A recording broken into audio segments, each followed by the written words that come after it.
minum Bifi ni 1 jam sebelum breakfast ya. Nampak tak muka Kak Gojek shining? Ni Kak Gojek off filter tau. Nampak tak? Tengok ni, semua segala masalah muka ni semua dia keluar. Tapi nampak tak? Nampak ada perubahan kan? Ni Kak Gojek off filter tau. Muka kita glow, kulit lebih ancal. Yang bestnya nampak tak, jeragat tu dah berkurang kan? Okay, ni tak akan filter ni.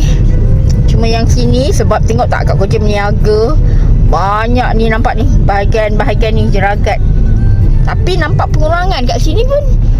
Tapi jerawat ni semua keluar. Inilah kita pakai Biol YPJA Postbiotic dan juga Kak Gojek pakai Biol Revital. Itu lagi bagus. Kedut-kedut semakin berkurang, garis halus dekat mata pun ada berkurangan kan. Lepas tu minum pula Bifil. Bismillahirrahmanirrahim. Kak Gojek minum dulu. Bismillahirrahmanirrahim.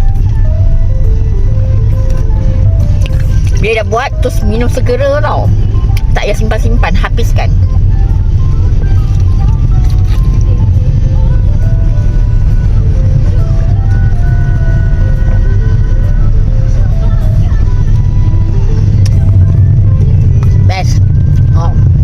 Produk BE BG Bifil memang 100% organik kan.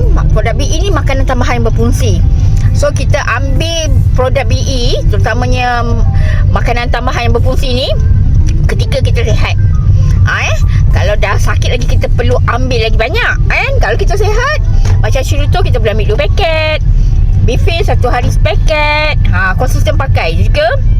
Jangan lupa pakai Alora Pen. Ni Kak Gojek pakai Alora Scarf, Alora Sock, bra semua. Apa Alora series yang ada tu, kalau boleh satu-satu demi satu kita ada memilikinya, dah konsisten pakai.